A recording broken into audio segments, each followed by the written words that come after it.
afternoon, everybody, and welcome to Out of Bounds. I'm your host, Terrence Johnson here. I'm here with Lauren, Matt, Kenny, Mark Henry, and our Cajun friend, Riley. He's a baseball stud. How y'all doing, everybody? What's going on? Oh man, how you Doing doing, man? great. Doing How you great. Doing doing? fine.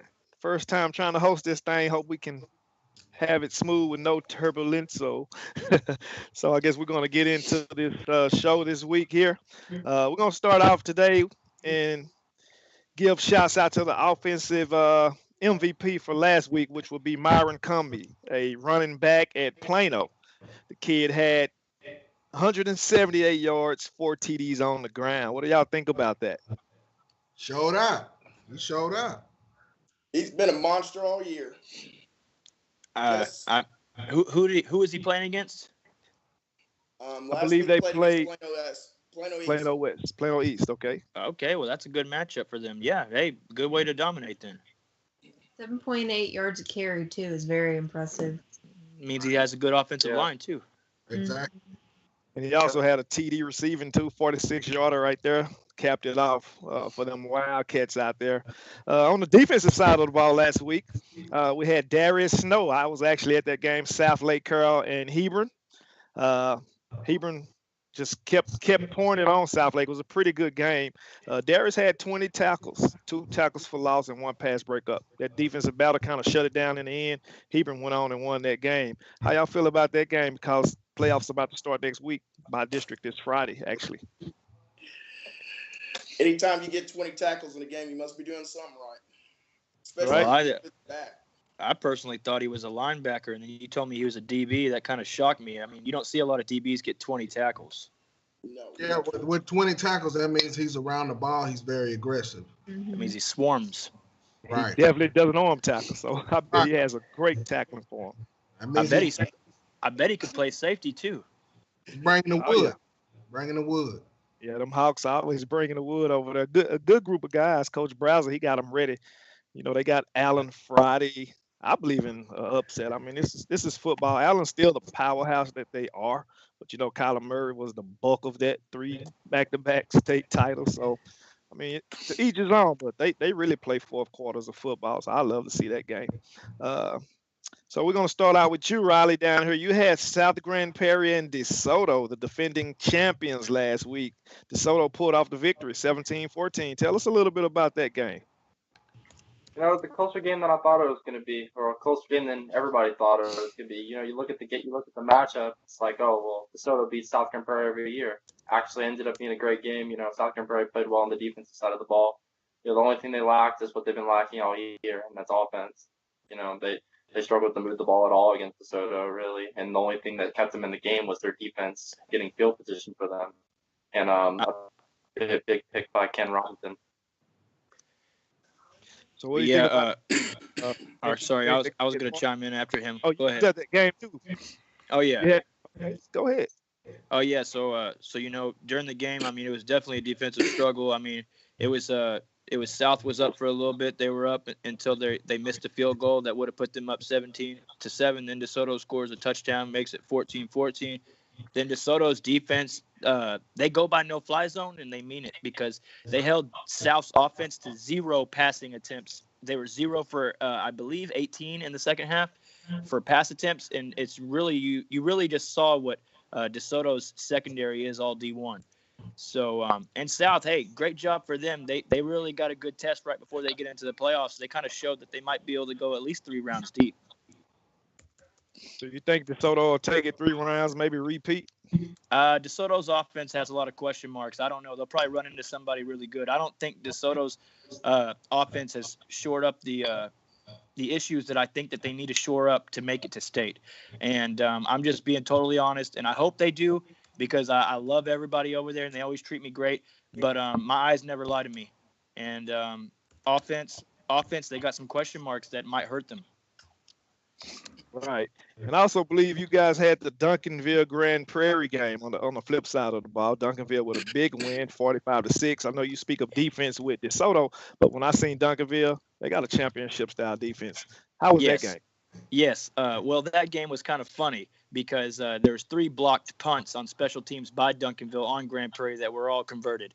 So Grand Prairie's defense did really good against Duncanville's offense, but you can't tell.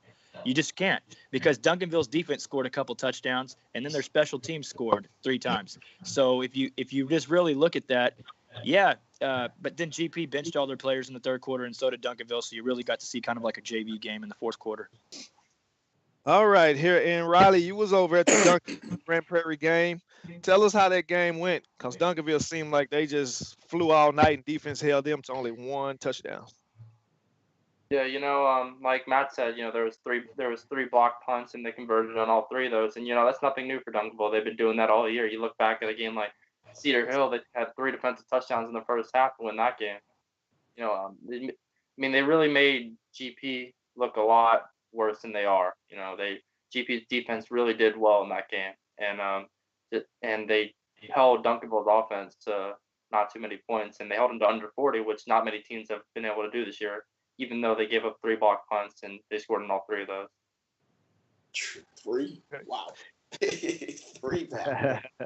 Well, no, hold on. They Duncanville scored 45. Did it really? 45-6 was the final. Yeah, I thought it was 38. I thought what I got was 38-6. 38-6. So you must have No, left. the final was 45-6. Punts, wouldn't you just go for it going forward?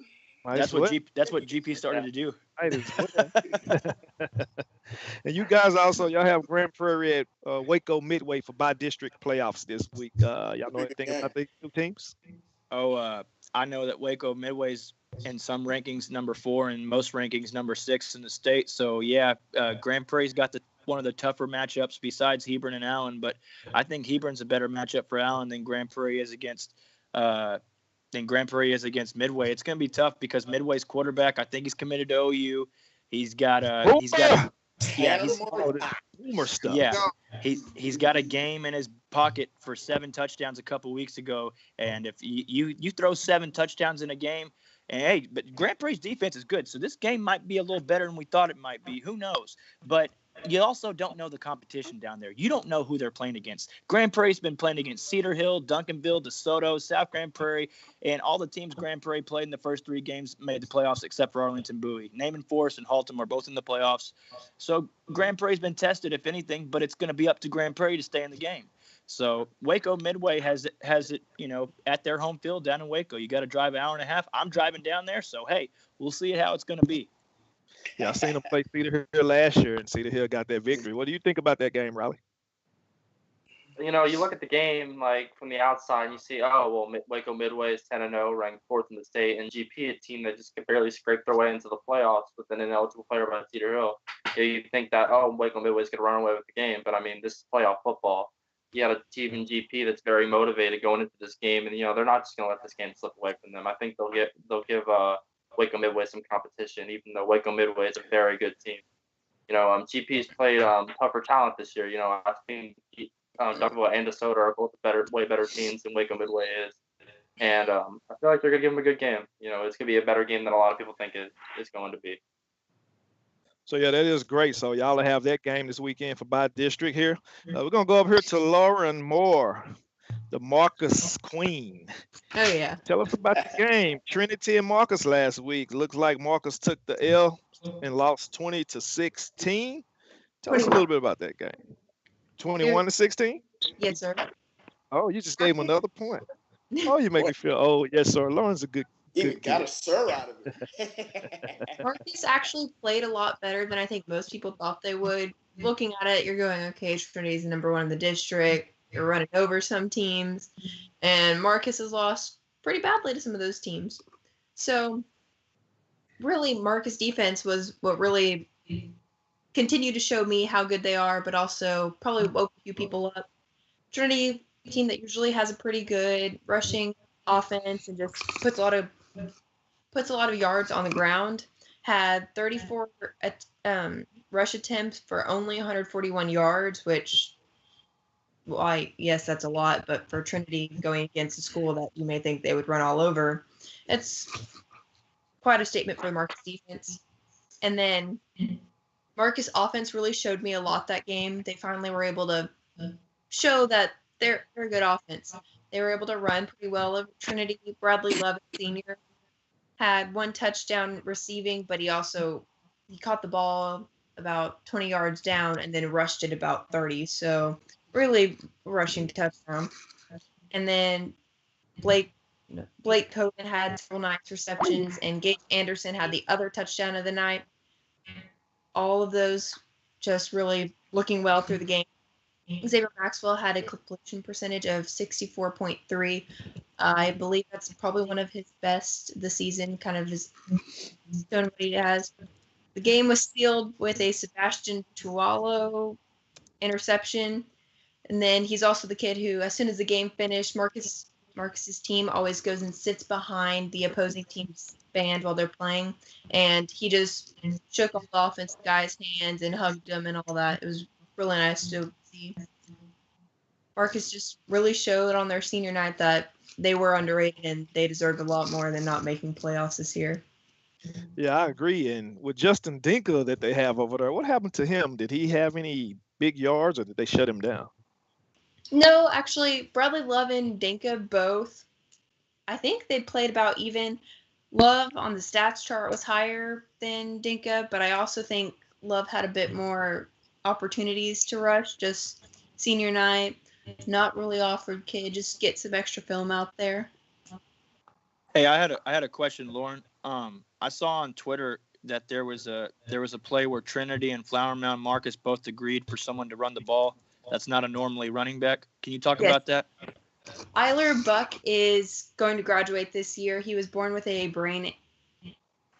something in his brain, yes, didn't develop correctly. And so both teams decided during the second quarter, actually, Marquettes were about to head down to go stretch for halftime.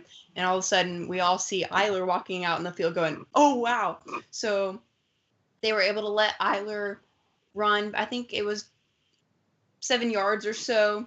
So they just had everyone just stand through and clap him through it. The opposing team just really showed support for him. The quarterback, Xavier Maxwell, stood behind him and helped him through. Sadly, he did fall at the end, but it's all right. Still got to live his dream of being able to play football. Yeah, that is some high respect for those guys that allowed that to happen here. That's really good. That's Um, awesome. and Lauren, you have Eaton and Sherman by district playoff game this weekend. You know a little bit about Sherman, or a little bit about both teams, I suppose. Okay, tell us about that game, and where is that game located? It's at Flower Mound High School over in Flower Mound. I'm not looking forward to going to that stadium, but it's all right. Hey, you got at least something in your neighborhood is in the playoffs. Yes. No, they're not in the playoffs. They're not in playoffs either. Well, at least No. you'll be able to go utilize the stadium rather than I Yes. may say. Sherman's head coach actually was a coach at Marcus a few years ago. I think that's pretty cool able to come back to the area. Sherman has a pretty nice. Sorry about that. Sherman has a pretty nice team. Their quarterback, Blaze Benson, he has had a few nice games through the season. They're coming off their 119th annual battle rivalry game against Denison. And so they lost that game 49-24, but I think that'll kind of carry over a fire of we just lost our playoff game. Let's go into this one big. Their defense looks pretty good on film, and I'm excited to see them. And then Eaton, I'm very excited to watch their offense. They have a running back who's a junior, Titus Sven. He's number 1, has offers from Arizona State, Kansas, and SMU. He breaks tackles extremely well. Watching that kid's film, I'm expecting him to be this 6'5", 200-pound kid, not 300. No, 5'11", about 200 pounds, just able to push through guys so much, insanely well. So I'm excited to watch what his offensive line can do for him. They also have a pretty nice quarterback, Riley Taylor. He has a very good arm and scrambles well.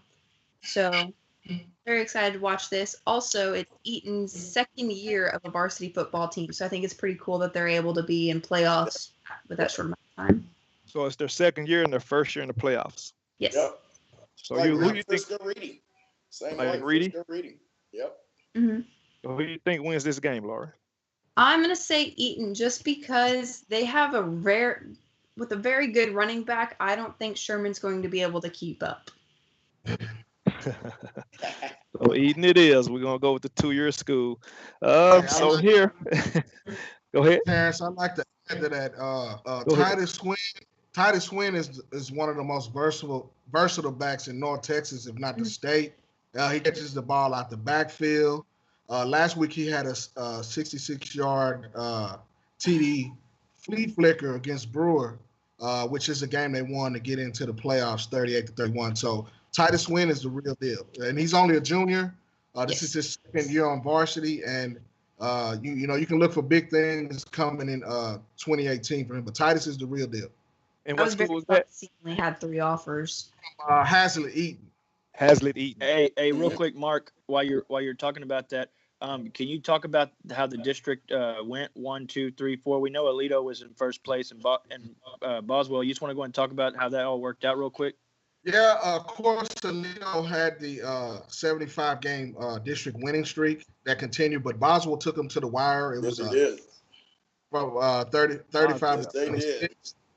And coming in third was Eaton with the victory over Brewer 38-31. But it was a real tough district. It's real Boswell and Eaton, but Boswell and Alito came in 9-0, both undefeated in district and undefeated records last week. So nobody had been close to Alito all year, and Boswell came up and they showed them that hey, that we can play on that level, and I think Boswell will probably, if Boswell and Alito also met up in the playoffs last year, and I think collision course again to meet up. Now, correct me if I'm wrong, is Justin Northwest in that district too? Justin Northwest did not make it because playoffs, though. yeah, well, what happened is Eaton beat Brewer, and that knocks Northwest out. Northwest did defeat Azle in the last game, but Brewer ended up beating Northwest earlier in the year, and so that knocked Northwest out of the playoffs right there. Well, good for Brewers then. Yeah, go Boswell, go Brewers. Sound like some good teams out there. I'm gonna talk a little bit about this Hebron South Lake game here. Last week that I had, South Lake actually lost that game 36-31. It was a pretty intense game. A lot of defense being played. Hebron Hawks, I mean, they really high fly. I mean, they off and on won and got a pretty good, well-rounded team, and they're getting ready to face Allen this week. On the other hand, with South Lake, I mean, it was neck and neck. I mean, Tavion Gould, he had 2 good weeks the past 2 weeks. He rushed for 108 yards and 2 TDs on the ground. Neil Kotsky had a 39-yard field goal, which kind of put the game a little bit on ice, but Hebron was just resilient. Hebron had our OU boy, Trey John Bridges, return a punt, Kenny, 70 yards, took it to the house. I had the pleasure of interviewing him for the first time. I mean, they had the key victory That's to Hebron. my little nephew. Your nephew. That's my cousin. And we all cousins, because it's Boomer Sooner land. Yeah. But anyway, He though. said he was scared to interview with you, but he was good. Oh, yeah? Okay, he's good. He's good. He's a good kid. Just a junior, too. I'm looking for big things from this kid here.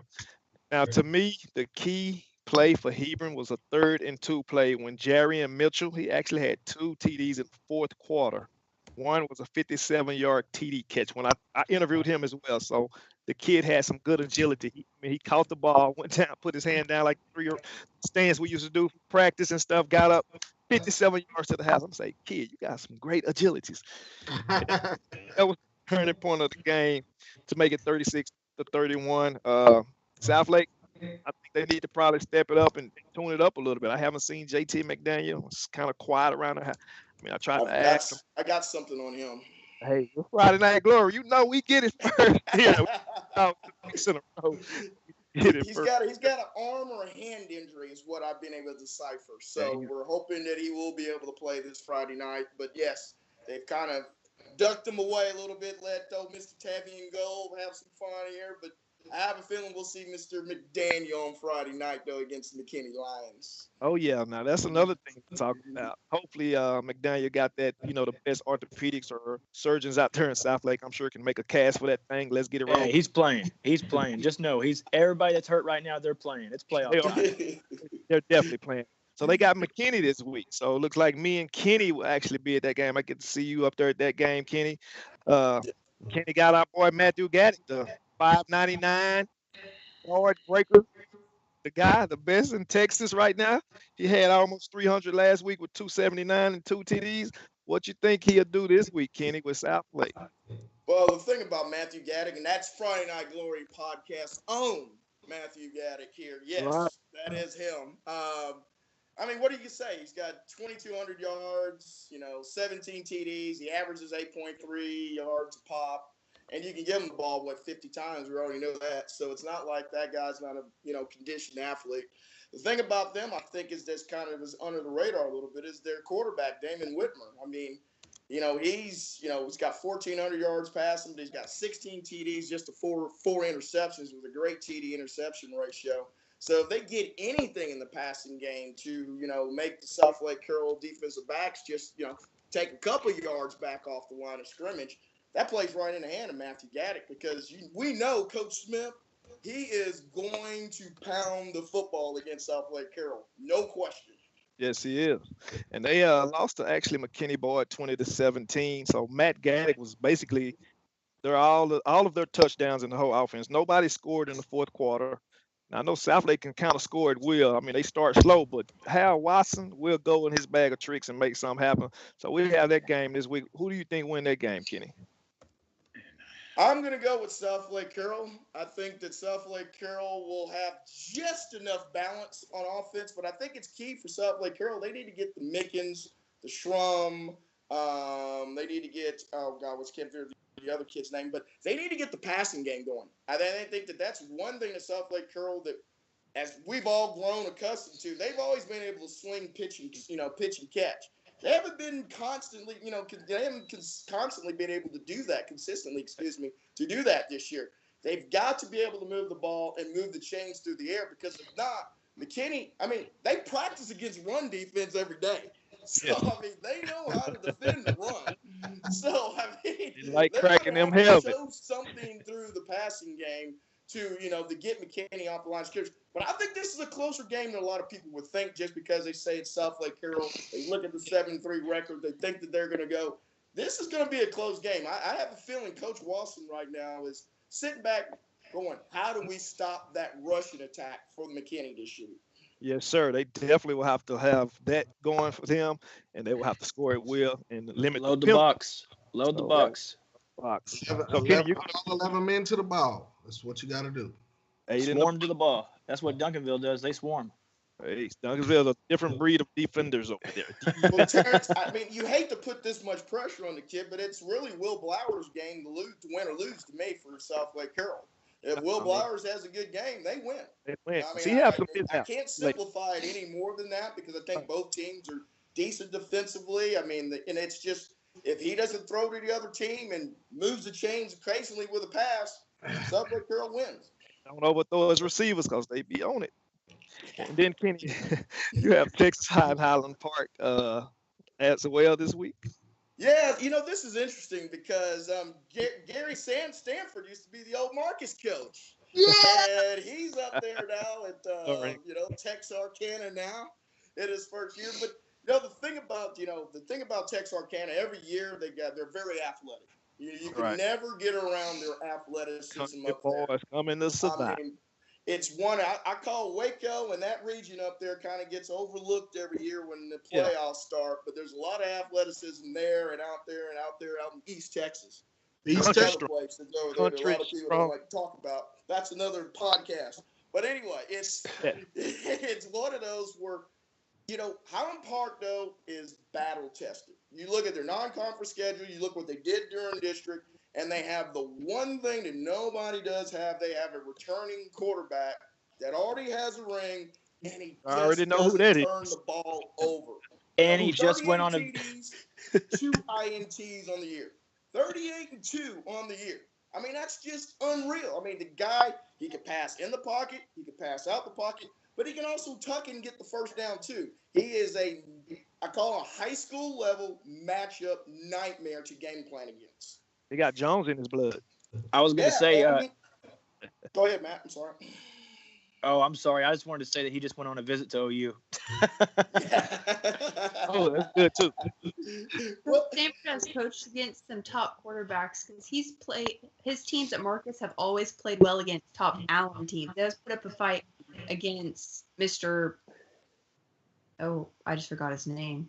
Kyler Bird. Yes, that's what I meant. I went to call him Penny Hill, the other A&M one that transferred. Um, The interview that Coach Weekly, huh? Stafford, Lawrence. Tyler. yes. You know, Yeah, Go ahead, But Kenny. I would like to say one thing about Highland Park, and this is the one thing I really was shocked this year when I saw Coach Allen at the 7-on-7 this year in July, and he told me about everything he graduated last year and all the sophomores that were going to be playing this year.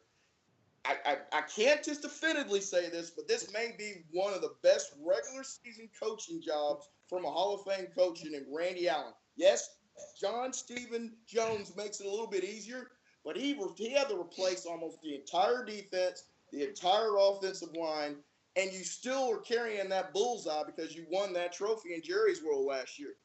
9-1, not many better coaching jobs than Coach Allen did this year, and he will get looked at that way because it's Highland Park, but you'd be mistaken for that.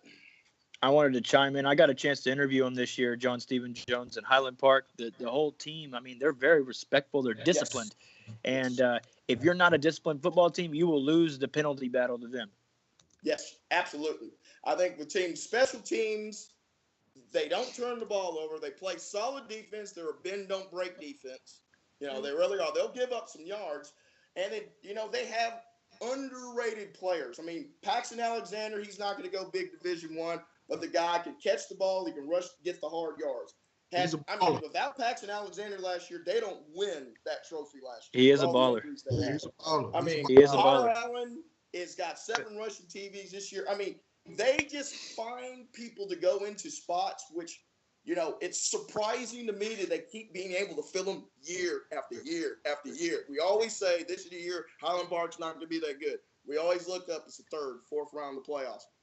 They're making still there. And so, there's Kenny, one consistent. That's the man with the fedora. Coach Allen. So what's your prediction on that game, Highland Park game? I think Highland Park wins this game probably by about 21 points. Lauren says no. She I know she does. I know she hates me. I just went on competitive scores. So Lauren. Texarkana's already lost to Bishop Lynch. I do believe that Bishop Lynch is not near as good as Highland Park. Oh, not at all. And I said they've lost to Marshall, which is a good football team. Don't get me wrong. They lost to Marshall's good football team. That's another podcast. That's East Texas. They can play some ball. Let's get Lauren's quick take there on Coach Stanford coming down. But there was nothing for me to find out the way that Texarkana could win this football game unless something bad happened to John Stephen at quarterback. Or Ryan Mallett, or if Ryan Mallett comes back, right? As a team, Texarkana's had a lot go on this year, and I just think they're really going to take that as a fuel this playoffs. But are they? Hey, they have nothing to lose. But are they better? Have nothing to lose. They're are they better as a Stanford will be an underdog here? That's probably the best thing for Coach Stanford is to be able to say, "Hey, nobody expects us to win. We're going to the Star." And he's good at that. That is Allen here. Stephen John's grandpa's home. He's going to build all that up all week, saying we have absolutely no trash. They think they're going to clean our clock here. And, man, you can play free and loose that way. But I feel like Highland Park plays the same way, though. That's pretty much what their coach preaches to them, the same kind of stuff. He says, nobody believes in us. It's just us, just the Scots. This is going to be a good game. Yeah, it's going to be a great game. We'll move right along here and get Mr. Mark Henry in here. Mark Henry, how you doing, brother? I'm good, man. What's going on? I see you representing them Houston down there. How you feel about Sean? Well, Deshaun Watson was already proven that he was worth the 12th pick that they spend on him. And each year, the Cleveland Browns seem to fumble the first pick that they've been getting. So, every year it's a quarterback. The year before it was Dak. This year was Deshaun Watson that proved. Shout out. You see that back there. We them boys. Hey,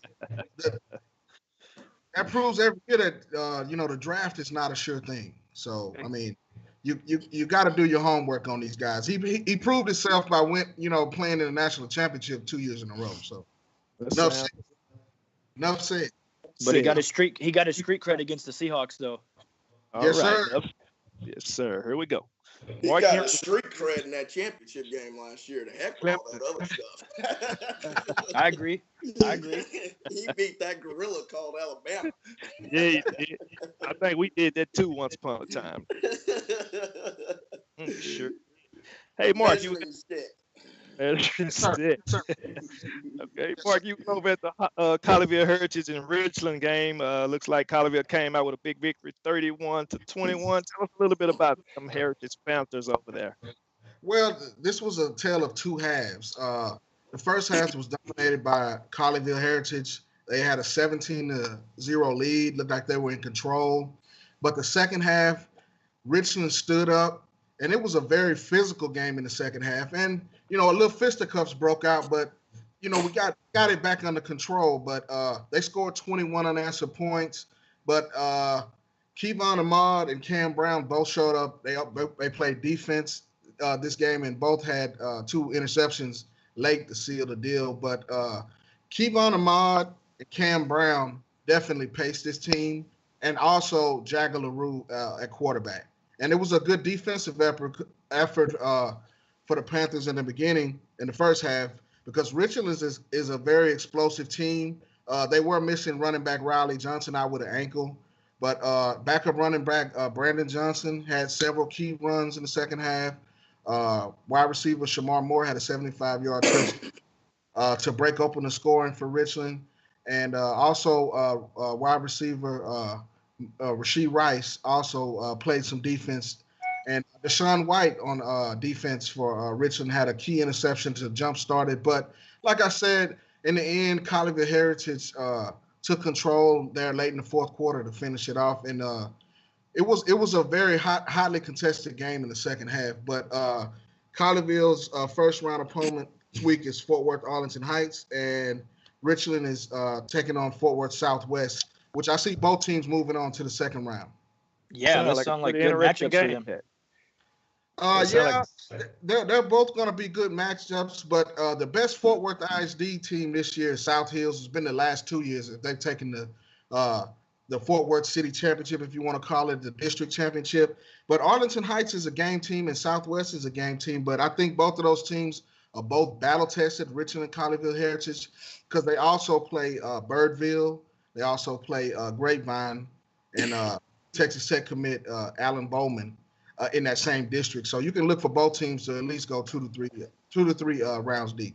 I was going to say something about Richland real quick. My old offensive coordinator is actually the head coach there now, Jed Cates. Jed Cates. He's done a great job in turning around the last year. They had a big-time quarterback last year in Trey Self, who went to Butler Community College in Kansas, and the new quarterback. Yeah, Butler. Yeah. I almost went to Butler myself. Yeah, Trey Self is the real Garden City. Yes, sir. Yeah, that whole league up in Kansas is very competitive. But the new quarterback, Drew Trent is a little bit better runner than Trey was. Trey was a better passer for the Rebels last year, but they have a lot of team speed. And both Shamar Johnson and Rasheed Rice will be back next year. So, I mean, Richard's going to be on the map for the next couple of years. Talk to me about that kid, Deshaun White. I mean, everybody's saying he's like the best linebacker in the nation. You know what? And the surprising thing is he was returning kicks last week. He was a deep man next to Shamar Johnson returning kicks, and he's committed to A&M as a linebacker. And he made a sweet interception. He picked it off. He's the man. He's about 6'2", 220, and I mean he's got running back speed. So I look for him to be a playmaker for the Aggies for a long time. I don't want to be a spoiler or nothing, but he's going on an official visit to UT this weekend. He already did. Oh, he already did. But he's okay. But I guess he's going again or something because they made him a bunch of pictures, or I don't know what's going on with that. They don't want nothing. He won't leave. They don't want nothing. You see that sign right?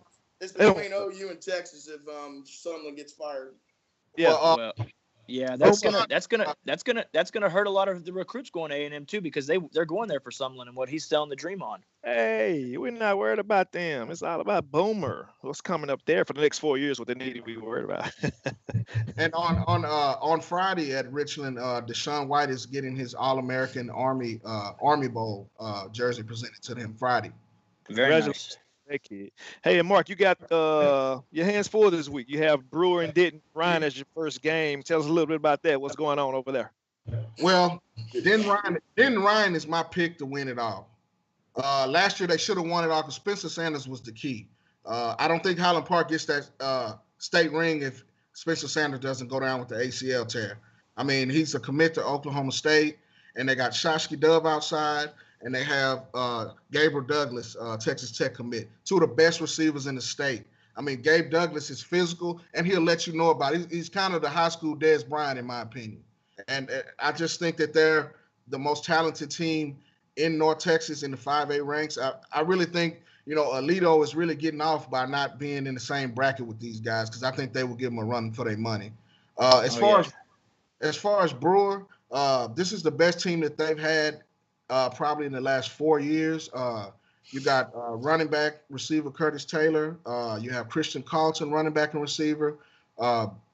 Gerard Taylor, who is their leading receiver, 6'3", about 185.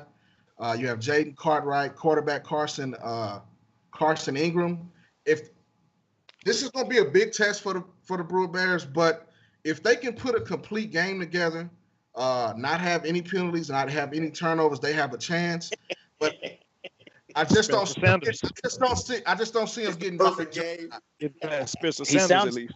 He sounds kind of like me talking about GP and Midway a little bit. Yeah. I mean, he said they're gonna win it all, though. I think that's a little more confident. Well, I got Denton Ryan winning state too. Yeah, I got Denton Ryan winning state. Yeah, I picked him last year, but Spencer getting hurt kind of derailed everything. Yeah, Spencer is the key over there. I've known him for a while since he was young, and he's at the top now, so he have to have a good game. What about your Keller Central Mansfield game you got going on? You got some good games this week. Yeah, Mansfield is Mansfield, man. I mean, you thought when they lost Kennedy Brooks that running game would slow down, but hey, them to us. They reload over there in Mansfield, and they got Cam Jones, the hardest hitter in the state. Cam Jones transferred over from Trinity, the UCLA commit, is a ball hawk in the safety over there. And a sleeper for the Tigers is fullback Theo Owens. He's got 11 touchdowns on 20 carries this year. And anytime they get inside the goal line, he normally plays fullback, but he's their bruiser. He's their old, like Marion Barber used to be for the Cowboys. When they get inside the 5, they hand it off to this guy, and he gets it done. And also, they got one of the fastest receivers in Jackson Gleason. Oh my God, he is. He's so fast. He's the real deal, man. He's fast. Yeah, super fast. He's going to Baylor. He's committed to Baylor. Yeah, he's committed to Baylor. That's correct. And then the Keller Central Chargers finished 6-4, 4-2 in district, and they're actually going to Mansfield, so it's going to be a home game almost for the Mansfield Tigers. So, I mean, I look for Mansfield to be dominant, take care of the ball control offense. And I'm looking for them to come out on top in this game. It'll probably be closer than the experts think, but I think Mansfield comes out on top at least by 17. Yeah, Mansfield have been flying high, and there's a district out there with good schools that ball hard there. We're going to get into these pick sixes here. I'm going to start with you, Mark, since you're up here. Okay. We have McKinney at Southlake. What do you pick on that? I think Southlake is just, they have that tradition. You can't. Sometimes you can't equate for tradition because kids buy into it, like the South Lakes, the Trinities, the Allens, Cedar Hill, DeSoto, Alito, Lake Travis. It's a tradition, and it's a tradition for the Carroll Dragons to go on in the playoffs. I think they'll take it. All righty. And then we have Hebron and Allen. Some good games this week. I'm going to go with Allen. Their season team, I think Allen's going to be one of the final 4 teams in the state of Texas in 6A to have a chance to win a crown this year. And I think the Hawks will have something to say about that, so they definitely will have to fly through the Hawks in order to do that. So that may be a good close nail-biter game there. And how about Rowlett and Coppell? I had a chance to see Coppell last year against a good Rockwall team that had 3 Division I linebackers. And that the quarterback for Coppell, Brady, is the real deal. He's like a mini Johnny Football. I mean, he does it all. He does it all. Yep. So Thank you. Good scamper. Very good. yeah, he's last time I saw he was committed to Rice. He decommitted. He They decommitted. committed. Yes, Okay. Yes, sir. did. Nice. Whoa. Watch I him was- get an offer from OU now. Boomer. Too small. Too But small. Too little. Brady sets the tone for Coppell. I think they'll advance. And advance, okay. And how about Boswell at Denison? Some nice country towns there. Now I'm going to say this about Boswell. There's a sleeper on Boswell, and his name is Brashawn Berry. He's a corner wide receiver. He does everything for the Pioneers, and he is not committed. He doesn't have any offers. I mean, coaches, you need to check out Brashawn Berry. He's the real deal. He's a shutdown corner, and he makes big plays for the Boswell Pioneers. I think they'll go ahead and, like I said, they're on a collision course to meet Alito in my eyes again. So the Pioneers will take this game. Yes, All right. And then we're going to have Texas High at Highland Park. What's your picking on that? I think, like they said, the man with the fedora. I mean, Randy Allen does it every year. So he's a Hall of Fame coach, and he has John Stephen playing the best ball at the right time. So Highland Park should move on. And then last but not least, we got Grand Prairie and Waco Midway. Well, Waco Midway is no stranger to playoff football in Texas. They're good every year. And then the Grand Prairie team is young. And this is going to be their first time to get their feet wet since 1989. Midway has a deep history of the playoffs. They haven't won state, but they're usually 2 rounds deep coming out of Waco. That's a team that's been slept on coming out of Central Texas. And so I think Waco Midway will take it. All righty. And Lauren, go ahead and ask Mark the big famous Friday Night Glory question as the breakout player of the Dark Horse here. All right. So who do you think is the biggest dark horse of the playoff season? The biggest dark horse in the playoffs, in my opinion, well, it's really not a dark horse. I would say I like Boswell. The Boswell Pioneers coming out of West Fort Worth. I think Boswell is going to shock some people, and I think if they do get a chance to get Alito again, that they may take it. All righty. I like We're that going to pick. move. I like That's a that good pick. pick. I Boswell. like That name sounds like they can come boss some things up here in this playoff run here. Kenny, we're going to move down here to you here on my left. Well, not actually my left, but what I'm thinking is my left to your right. McKinney and Southlake, as me and you will be at that game. Well, I think it's going to be a competitive football game, but I'm going to go with one of the best home fields in the state of Texas, Dragon Stadium. They'll be ready. They'll be rocking. I expect Mr. McDaniel to be back there starting at tailback for the Dragons. So I'll take the Dragons. Kind of a no-brainer. So you think Matthew Gaddick, you think he get over 200 that night? I'm going to predict that he will still get 200 yards rushing the football. Yes. All right. And how about the Hebron and Allen game? Hebron was pretty stout against Southlake. I know Allen is known for, championships, good runs, good nights, or whatever. But you got some Hebron's close to my home. Jaron Mitchell's dad, Dale Mitchell, I went to high school with. Jackie Bridges, Trajan Bridges' dad, I've known since 1982. It hurts me. It hurts me to say this. But I have to go with the Giant. Until you knock that Giant off, I got to still take him because I think that Hebron's still a little off balance a little bit as a football team. It hurts me to say that, but I think Allen is probably the best, deepest team left in the state of Texas. When it comes to species, is the eagle better than the hawk? Who's the dominant force there? The eagle. It's got to be the eagle. It's the United States. It's the eagle. Hey, nobody's better than America. United States of America. Now, we don't really like to talk politics, but the U.S. of A. Don't you love it?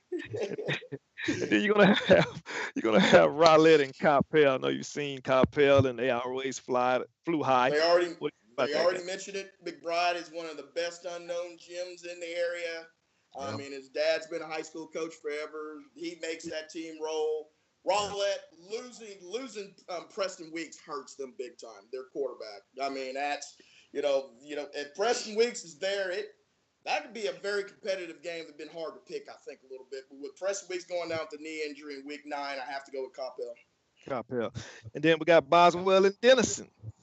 I'm going to go with Coach Abishon's team. I think Boswell got something there. You take Alito to 36-28 or something like that. I can't remember the exact score. Anytime you can take Alito, add Alito. You taking them in that, you're a darn good football team, period.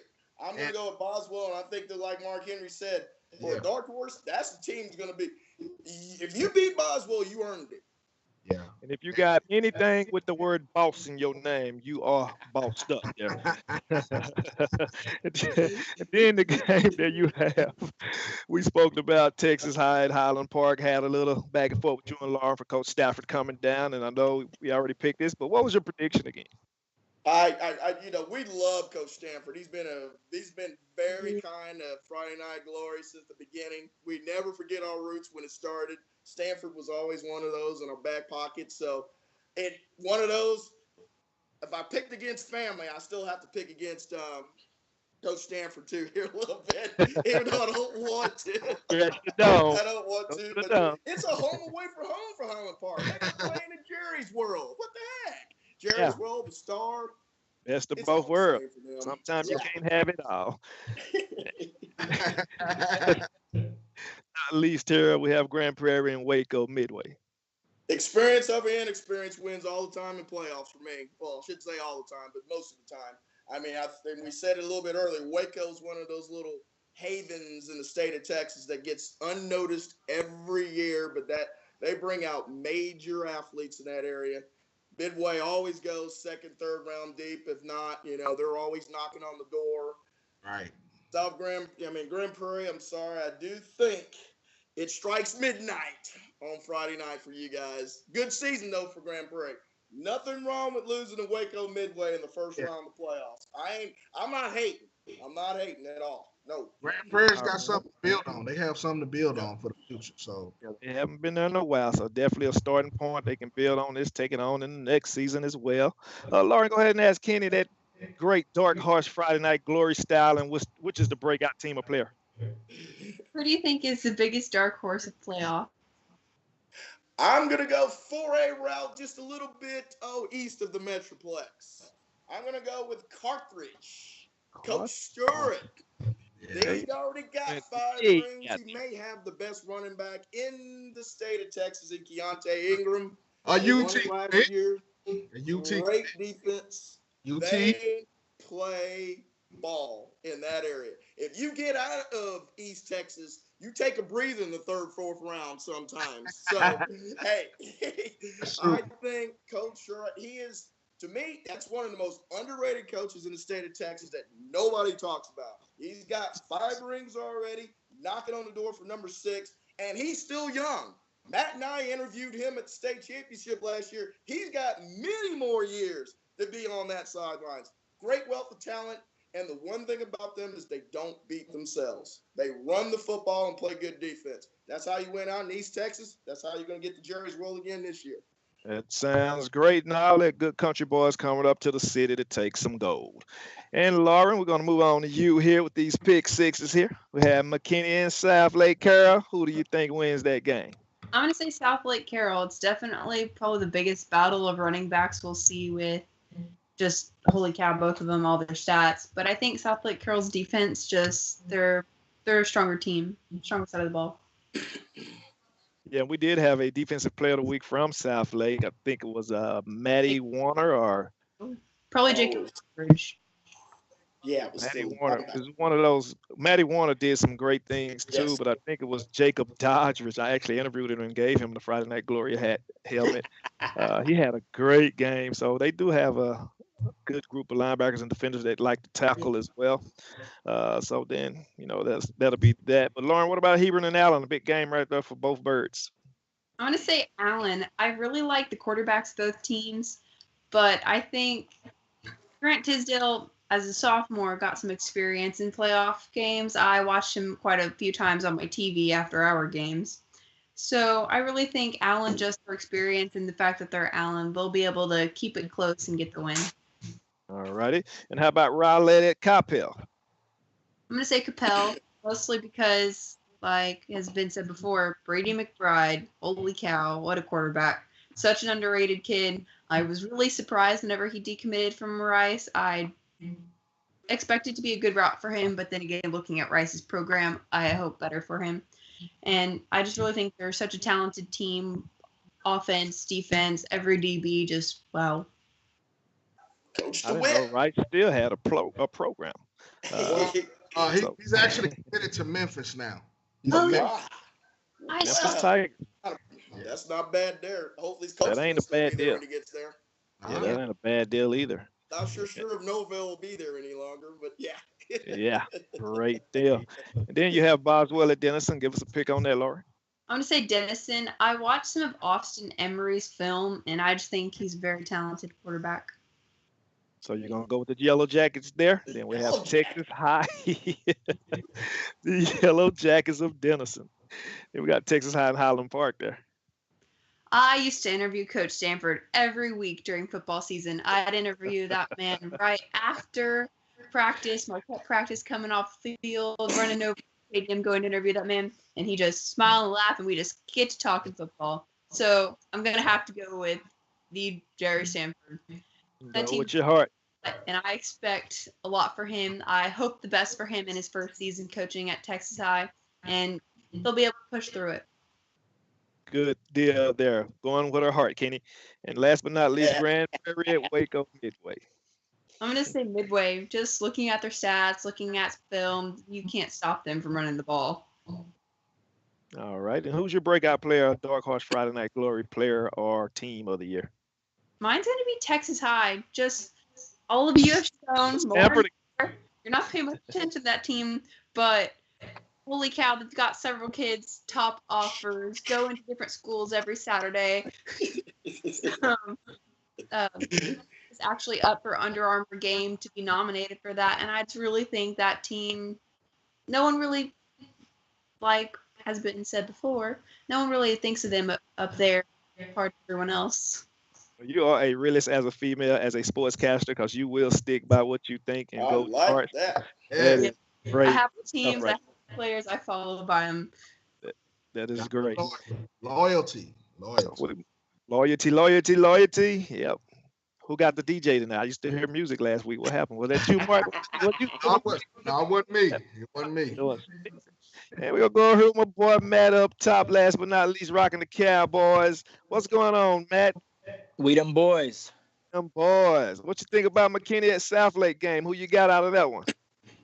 Oh man, I wanted to go with McKinney for the upset, but then I thought about Southlake's entire team, and I said, the Matthew Gaddick can't do it all on his own. He just can't.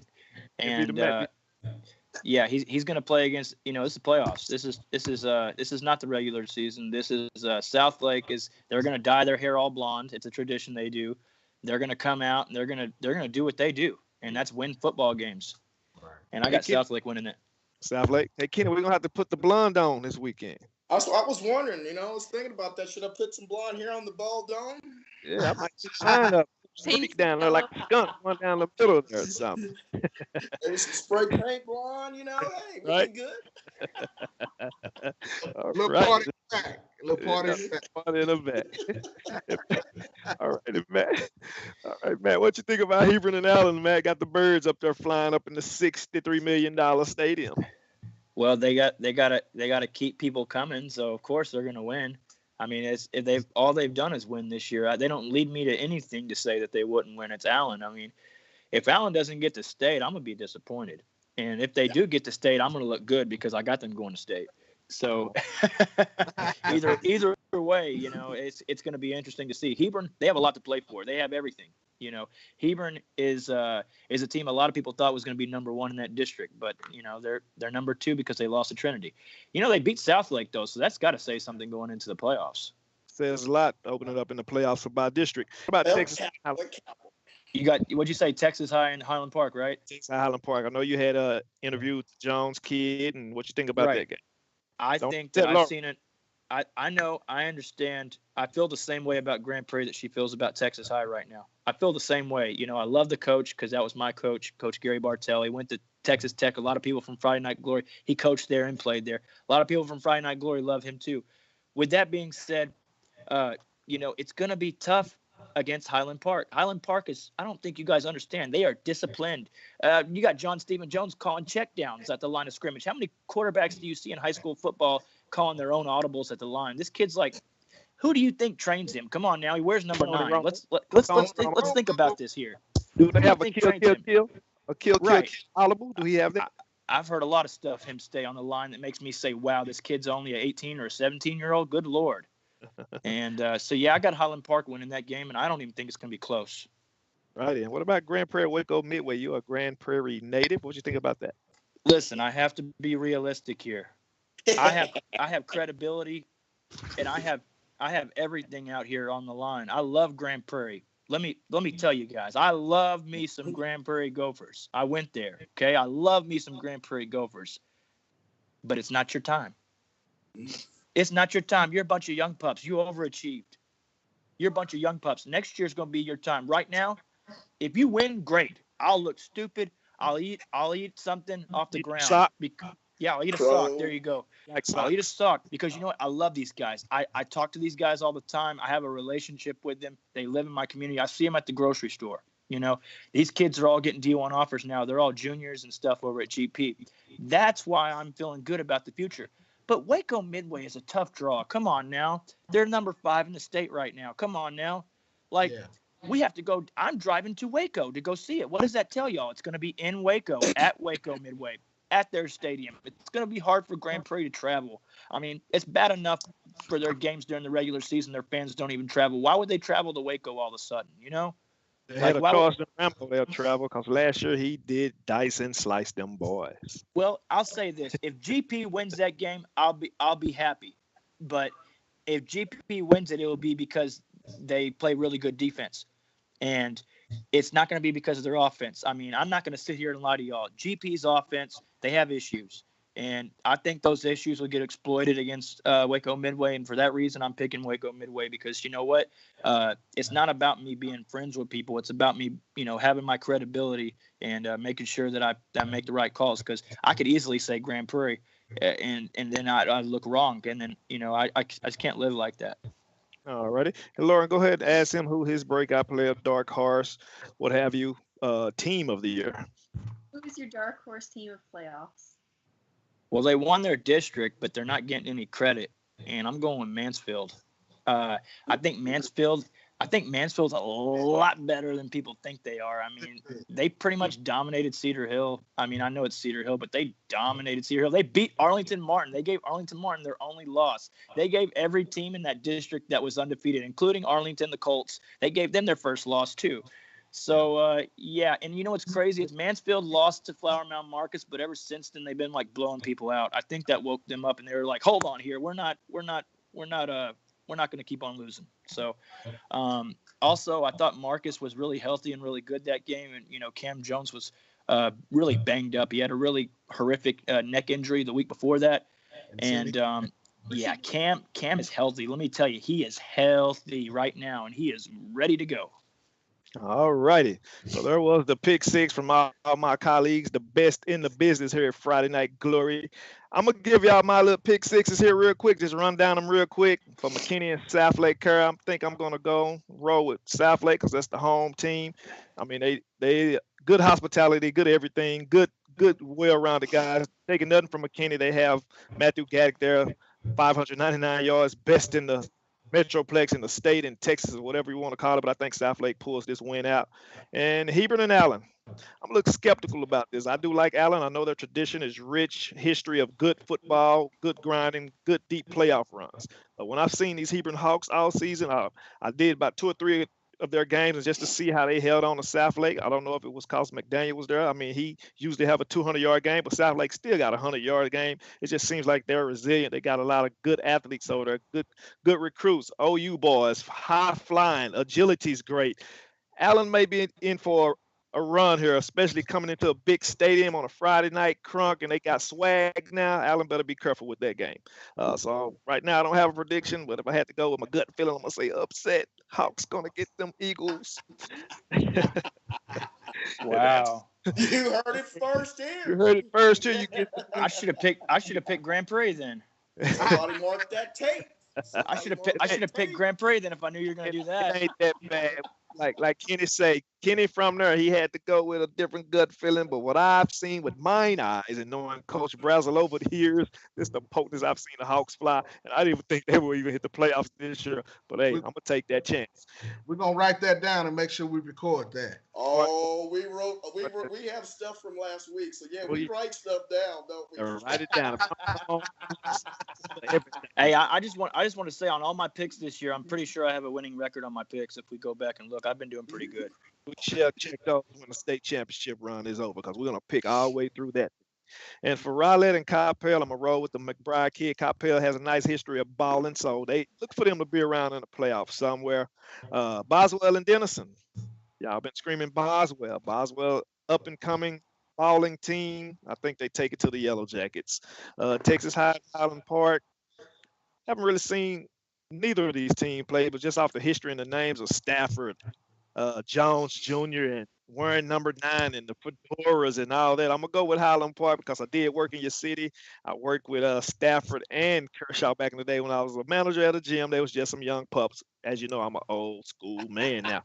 So I'm gonna go with Highland Park on that one. And Grand Prairie, Waco Midway, I'm just gonna roll with the Waco Midway boys. Grand Prairie first year, like you say, they may be next year. That's Matt hometown. That's not a gut feeling check for me. I'm gonna roll with the Waco Midway, and I believe they the Panthers or something like that. So those are my picks.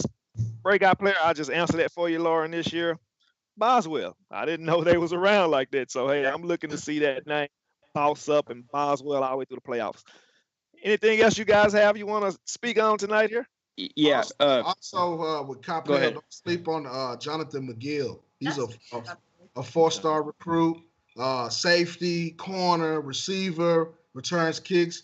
He's Brady McBride's go-to guy, and he was a young sophomore in the playoffs last year. He has a lot of experience coming back as a junior this year. He's a lot now, I just want to say how much I love Grand Prairie. Please don't be upset with me for making that pick, guys. I'm just trying to say this because I have to live in the city. Gotta be real. But I have to be real. Your offense has some issues that I think won't unless all your defensive players play offense, which could happen because they did it against Irving and they blew out Irving 43-16. If that happens against Waco Midway, I might even do something stupid and go streaking for them because then that would be the biggest upset in the United States. I guarantee it would be. Hey, any given Friday, you can have it upset. So, hey, but I'm driving to Midway. So, hey, the good thing about this is that the old adage is if you go cover a team, likely you'll be able to go cover them at state. So if Midway does go to state, at least I'll have covered them already. Yes, sir. Anything from Lauren and Kenny here? Go ahead, Lauren. Just team down south. We don't usually talk about them, but Manville High School football. So make sure you're looking out for those boys' playoffs. Yeah, Manville's Manville pretty and good. Boswell. Y'all keep those names in y'all Manville, memory brain. I called Manville what DeSoto was all those years of Skyline. They were always good, but getting beat in the 3rd or 4th round, they just couldn't get over the hump. There last year that lost to Temple, it was a heartbreaking moment. I was there. I did interviews at that game. I was shocked, but hey, Temple, hey, they're pretty good this year too. Again, Temple is. Yeah, I mean it's growing up in Houston and playing ball down there, it's tough to get out of Houston just as like it's tough to get out of DFW. And so Manville's been knocking on the door for years now, but they have big time athletes down there in Manville. I mean it's it's just like DeSoto or CB. Yeah. So what, you got Manville and you got Katy. Those are the teams down from the Houston area that are probably gonna be the strongest, right? The Woodlands. In the Woodlands, yeah, in the Woodlands. North Shore is also our house. Also Klein. Oh yeah, Klein Collins. Good Lord, they're good this year. Klein Collins, Isaiah Spiller. Remember that name? Hey, if it wasn't for Sean Robinson last year, Klein Collins would have beat DeSoto. Yes, sir. Yes, sir. If it wasn't for Sean Robinson, period. Right. Won this state championship. All right. I guess that's going to be it for us for Friday. I see you with the Trojan Pride. I see you. Trojan Pride last week. Who doubted? Riders, All y'all said Sooners, Chilton and Creek what have View, Trojan Pride, City of Pride, Carrollton, Niven Smith, City of Catcher, Palmressa, Triple C. trophies. Hey, I was in a group message with all them. I just want to say this real quick. I was in a group message and I was like, did Newman Smith go to the playoffs? Because everybody on Twitter is acting like they just won the Super Bowl. Hey, I was like that too, but I didn't tweet it out. For the You love gotta of win the my- toilet bowl. You gotta win something. Well, good for them. At least they can build on that and try to get some players to move in there or something. And we brought out another broom. Oh, Kenny's Someone hot, had six. sweeping The everything. He broom has made his way back. 6-0 Yeah. again. I told Champion. you, Mark Henry, don't bet against those Colleyville Heritage boys. Hey. 9-1, just like Coppell. Yes, Most sir. underrated teams in the areas. Hey, Coppell and Colleyville Heritage. I will say this: Richmond fought back literally in the second half. So, Yes, they did. hey, Heard about that. the rebels have fight in them. The rebels. So, I wasn't too far on a limb at that game. I was going to say something pretty funny before we get off real quick. Something pretty funny because my phone's about to die. I'm hoping that a lot of people that are from Grand Prairie don't watch the whole podcast because then they'll miss the whole fact that I picked against them. Righty, you heard that Grand Prairie Matt's on your radar.